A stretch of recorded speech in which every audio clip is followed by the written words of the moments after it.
Good morning students. प्रज्ञा विद्यालय की online classes में आपका स्वागत है। और आज हम कक्षा 12वीं का भूगोल विषय का अध्याय 5 जो करें उसका थर्ड लेक्चर करने जा रहे हैं।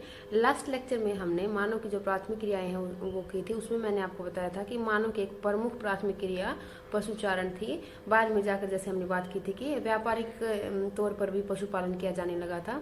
आज का जो हमारा टॉपिक रहेगा वो रहेगा कृषि। और आप सभी को पता है कि कृषि भारत जैसे विकासशील देशों में ही और पूरे विश्व में भी मानव की एक प्रमुख आर्थिक क्रिया है जो आज विश्व से ज्यादा की जाती है।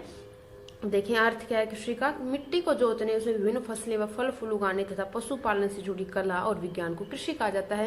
यानी कि देखिए इसमें जो फसलें हम उगाते हैं, फल फूल उगाते हैं वो तो है ही, लेकिन उसके साथ साथ जो पशुपालन से जुड़ी जो कला है ना, पशुओं से संबंधित जो भी क्रियाकलाप, जैसे पशुओं के लिए चारा उगाते हैं या फिर पशुपालन से संबंधित कोई और कार्य खेतों के अंदर जैसे किया जाता है, तो वो भी किसके अंदर आ जाती है? वो भी कृषि के अंदर आ जाती है। कृषि पृथ्वी पर लगभग समस्त मानव जाति को भोजन, औद्योगिक कच्चा माल तथा अन्य उपयोगी वस्तुएं उपलब्ध कराती है। अब देखें अकेले भोजन के लिए उपयोगी नहीं। अब आपने देखा होगा कि बहुत सारे उद्योग ऐसे हैं जिनका कच्चा माल कृषि से मिलता है, जैसे कि कपास मिलती है, गन्ना मिलता है, तो बहुत ही महत्वपूर्ण कृषि है हमारे लिए। विश्व का 49% तथा विकासशील देशों का 65% से अधिक श्रम बल आजीविका के लिए कृषि पर निर्भर करता है। अब अगर पूरे विश्व की देखें तो केवल 49 है, लेकिन विकासशील भारत जैसे देशों की बात करें तो 65% जो जनसंख्या वो क्या करती है? कृषि कार्य पर ही निर्भर करती है, कृषि कार्य में लगी हुई है। इसके बाद देखते हैं कि कृषि का जो प्रारंभ है वो कब हुआ था। मनुष्य ने लगभग 12,000 वर्ष पहले खेती करना शुरू किया था। प्रथम कृषकों ने उस समय के कुछ पशुओं तथा वनस्पतियों को का घरेलूकरण के लिए चुना, यानी कि पालन पोषण के लिए कुछ पशुओं को चुना और कुछ वनस्पतियों को उगाने के लिए चुना था। कृषि प्रणाली विश्व के विभिन्न भागों में पाई जाने वाली भौतिक, सामाजिक और आर्थिक दशाएं तथा तकनीकी विकास कृषि के स्वरूप को प्रभावित करते हैं। इसी प्रभाव के कारण विश्व में विभिन्न कृषि प्रणाली पाए जाते हैं। अब ये तो आपको पता है कि विश्व की जो भौतिक कंडीशन है वो एक जैसी नहीं है। कहीं पर्वत है, कहीं पठार है, कहीं मैदान है, तो उसी के अकॉर्डिंग और वहां की मिट्टी को देखते हुए देखा जाए तो कृषि का जो स्वरूप है उसमें काफी ज्यादा अंतर पाया जाता है। फसलों को उगाने का जो तरीका वो बहुत ही अलग अलग पाया जाता है, तो वो हम देखेंगे। कृषि विभिन्न प्रकार के फसलों का बोया जाना तथा पशुपालन विभिन्न कृषि विधियों पर आधारित है। इसके बाद देखें कि इसकी जो प्रमुख प्रणालियां हैं वो कौन कौन से हैं। तो यहाँ मैं आपको प्रमुख इसकी 9 प्रणालियां बताऊंगी, 9 तरीके बताऊंगी कृषि के जो विश्व में अपनाए जा रहे हैं अभी वर्तमान में। सबसे पुराना और सबसे पहला था निर्वाह कृषि की प्रणाली। निर्वाह कृषि यानी कि शुरुआत में मानव ने जो कृषि शुरू की थी वो निर्वाह कृषि शुरू की थी। इसके फिर 2 पार्ट है। आदिकालीन निर्वाह, ये तो बिल्कुल शुरुआत की आदि मानव की जो अगर कहें तो हम, जब कृषि शुरुआत में शुरू की थी मानव ने, लेकिन अब ये गहन निर्वाह में जैसे परिवर्तित हो गई कई स्थानों पर जहां पर जनसंख्या का दबाव है। इसके बाद सेकंड पार्ट आता है रोपण कृषि का, जो औपनिवेशिक काल में ज्यादातर शुरू, जैसे चाय की, कहवा की कृषि जैसे लोगों ने करनी शुरू की थी। इसके बाद विस्तृत वाणिज्य अनाज कृषि, पूरी तरह जहां पर जनसंख्या का दबाव वहां पर अनाज कृषि की जाता है, केवल अनाज जहां बड़े क्षेत्र में उगाया जाता है। मिश्रित कृषि, इसमें कई फसलों को एक साथ उगाया जाता है। डेयरी फार्मिंग, अब पशुओं के लिए जो चारा वगैरह उगाया जाता है वो डेयरी फार्मिंग में आ जाता है। भूमध्य सागरीय, इस कृषि में खट्टे फलों की कृषि ज्यादा की जाती है, जैसे संतरा है, अंगूर है। बाजार के लिए सब्जी खेती व उद्यान कृषि, फल फूल उगाने की और सब्जी उगाने की जो कृषि है वो इसके अंदर आ जाती है सारी। नेक्स्ट आती है सहकारी कृषि और सामूहिक कृषि। अब जो संगठन बनाकर देश या फिर जो लोग हैं देश के, वो संगठन समूह बनाकर जब कृषि करते तो 2 प्रकार के आते हैं उसमें, सहकारी और सामूहिक। डिटेल में हम इनके बारे में आगे भी करेंगे जैसे। तो ये थे प्रमुख 9 प्रकार। आज सिर्फ और सिर्फ हम करेंगे निर्वाह कृषि और इसके 2 प्रकार, जो बहुत ही महत्वपूर्ण क्वेश्चन आपका एक है, मोस्ट इंपोर्टेंट क्वेश्चन इस लेसन का, जो बड़े क्वेश्चन में आने के पूरे चांसेस हैं। निर्वाह कृषि क्या है पहले देखें आप सब्सिस्टेंस। इस प्रकार की कृषि में कृषि क्षेत्र में रहने वाले स्थानीय उत्पादों का संपूर्ण उपयोग करते हैं। कुछ अधिशेष बचता है उसे स्थानीय बाजार में जीवन के अन्य जरूरतों जैसे वस्त्र, बर्तन इत्यादि खरीदने के लिए बेच दिया जाता है। इस कृषि को जीविकोपार्जित कृषि भी कहा जाता है। यानी कि इस कृषि की अगर मैं बात करूं तो पूरी तरह से जो कृषक है उसकी आवश्यकताएं पूरी होती हैं इससे, और बहुत कम मात्रा में बेचा जाता है। वो भी किस लिए? ताकि और अन्य जरूरतें जो बेसिक रिक्वायरमेंट है, बर्तन है, वस्त्र है, वो पूरी की जा सके। तो ये पूरी तरह से क्या है? जीविकोपार्जित, सिर्फ जीवन निर्वाह इससे कृषक का होता है। एक बहुत ही महत्वपूर्ण कृषि जैसे ये रही है। इसके फिर 2 भाग हैं, आदिकालीन निर्वाह कृषि और गहन निर्वाह कृषि। पहले आदिकालीन हम करेंगे यहाँ पे। कृषि का जो सबसे पहला और आदिम स्वरूप है उसे आदिकालीन निर्वाह कृषि अथवा स्थानांतरित कृषि भी कहा जाता है। आपने देखा होगा स्थानांतरित, आपके पिछली क्लासेज में जैसे आपने कहीं ना कहीं जरूर पढ़ा है तो स्थानांतरित जो कृषि है वो कौन सी है, उसी को ही आदिकालीन निर्वाह कृषि कहते हैं। यानी कि जो एक स्थान पर टिक कर ना की जाए, जगह बार बार बदलते रहे, 2 से 3 साल में, 4 से 5 साल में किसान, यह कृषि उन दशाओं में की जाती है जहाँ स्थायी कृषि करना कठिन होता है। आज भी आदिम जातियों के लोगों के द्वारा यह कृषि की जाती है, लेकिन मैंने कहा ना कि इसके क्षेत्र अब बहुत ही लिमिटेड हो गए हैं, क्योंकि जनसंख्या का दबाव इतना बढ़ गया है। अभी वनों को साफ करते हैं, वन ऑलरेडी बहुत कम क्षेत्र में रह गए हैं, तो ये कृषि अब कम की जाती है। इसके बाद देखिए कि विश्व में कहाँ कहाँ जो क्षेत्र हैं आज भी इस कृषि के लिए जाने जाते हैं। अफ्रीका में भूमध्य रेखा के दोनों ओर, दक्षिणी पूर्वी एशिया में और मध्य एवं दक्षिण अमेरिका में कृषि की जाती है। यानी कि ये विश्व के वो क्षेत्र हैं जहाँ पर वनों का संघन जो ज्यादा है और यहाँ पर आदिम जातियां ज्यादा रहती हैं, जो इस कृषि पर आज भी निर्भर करते हैं। इसके बाद देखिए कि जो स्थानांतरित कृषि के जो क्षेत्र हैं वो कौन कौन से हैं, वो देख लें आप एक बार मैप के अंदर भी, इनको एक बार आप देख लीजिए। ये जो क्षेत्र है ये भूमध्य रेखा के दोनों ओर अफ्रीका का, जिस क्षेत्र में जायरे बेसिन भी जैसे इसको कहा जाता है, इस क्षेत्र में कृषि आज भी की जाती है। दूसरा क्षेत्र बोला मैंने मध्य अमेरिका और दक्षिण अमेरिका का, तो ये आप इधर देखेंगे तो ब्राजील के ऊपर वाला जो क्षेत्र वेनेजुएला है, इन क्षेत्रों में, ये आपका पेरू है, तो इन देशों में ये कृषि आज भी की जाती है। इसके अतिरिक्त दक्षिणी पूर्वी एशिया, ये दक्षिण हो गया और ये पूर्वी हो गया, ये एशिया महाद्वीप जैसे हमारा है, तो ये जो क्षेत्र है दक्षिणी पूर्वी एशिया का, जो द्वीपीय देश है, इंडोनेशिया है, इधर सिंगापुर है, ऊपर आप देखेंगे तो फिलीपींस है, तो यहाँ पर ये कृषि आज भी की जाती है। इसके बाद देखेंगे इसके जो नाम है वो विश्व में अलग अलग हैं, बहुत सारे नामों से इसको जाना जाता है। भारत के उत्तर पूर्व में इसको झूम या फिर झूमिंग भी कहा जाता है।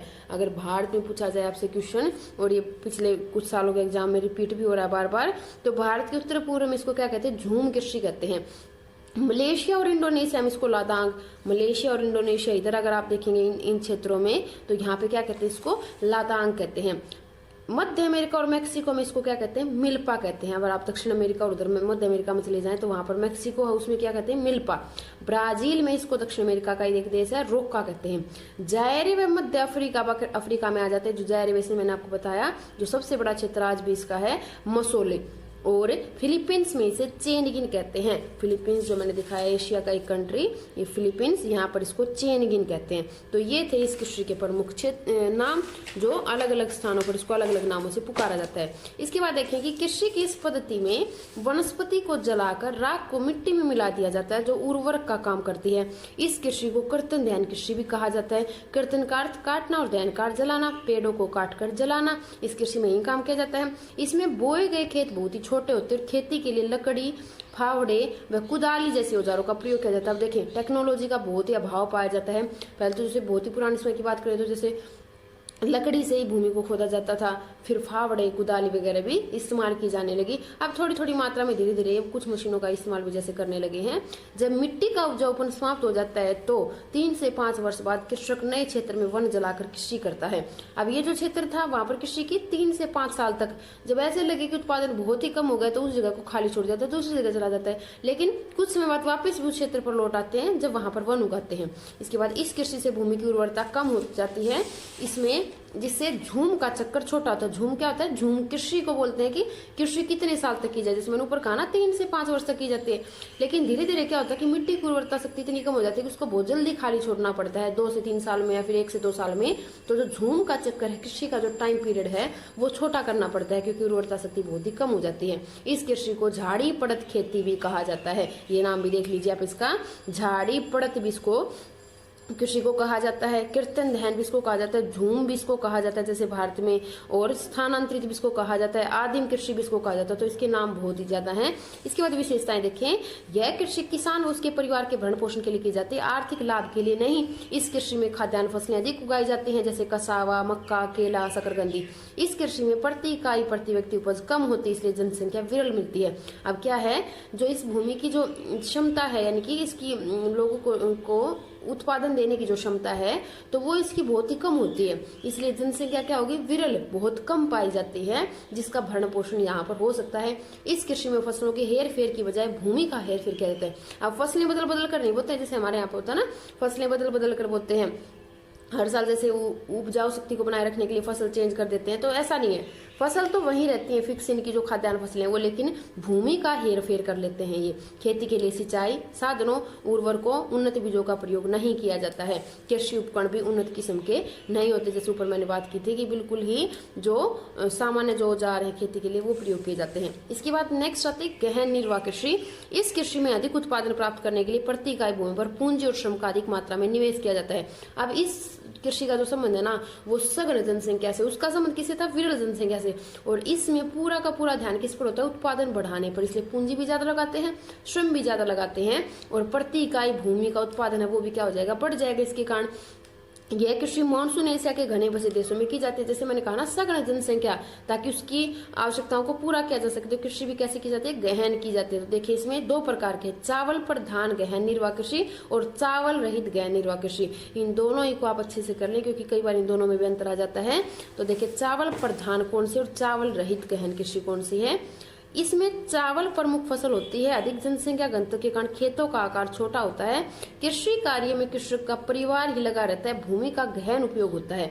यह कृषि मुख्यतः भारत, चीन, Japan, Bangladesh, Myanmar, Korea, Philippines, Malaysia, Thailand आदि देशों में की जाती है। इस कृषि में अधिक वर्षा के कारण सिंचाई की आवश्यकता नहीं होती है। अब जैसे भारत में आप देखेंगे तो भारत में पूरे में थोड़ी की जाती है कृषि।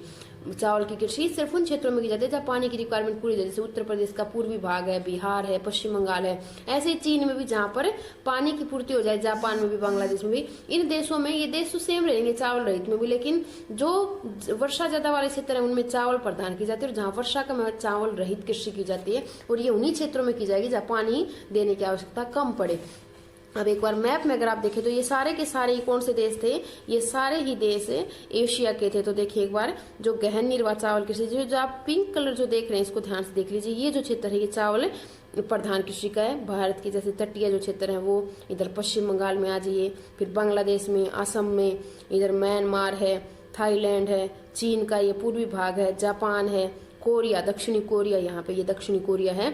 तो इन क्षेत्रों में की जाती है जहां पर पानी की आवश्यकता पूरी हो जाती है। दूसरी आती है चावल रहित। मानसून एशिया के अनेक भागों में उच्चावत जलवायु मृदा चावल की खेती के लिए उपयुक्त नहीं है, इसलिए क्या की जाती है? वहां पर चावल के अतिरिक्त अन्य फसलें उगाई जाती हैं।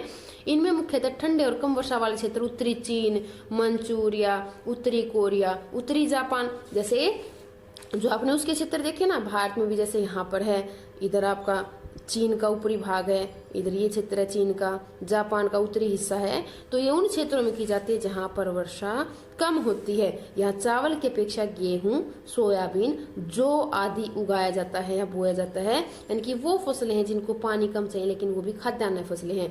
भारत के सिंधु गंगा मैदान में गेहूं और दक्षिणी पश्चिमी शुष्क क्षेत्रों में जवार, बाजरा उगाया जाता है। अब भारत में अगर आप देखें तो जैसे मैंने कहा पश्चिम बंगाल है, उत्तर प्रदेश का पूर्वी भाग है, बिहार, यहाँ पर तो क्या है? चावल। और जो पश्चिम की ओर चले जाएंगे आप, जैसे पंजाब, हरियाणा की तरफ, तो वहां पर क्या उगाया जाता है? जवार है। और राजस्थान में जाएंगे तो बाजरा ज्यादा उगाया जाता है। इसके बाद देखें विशेषता इस कृषि की।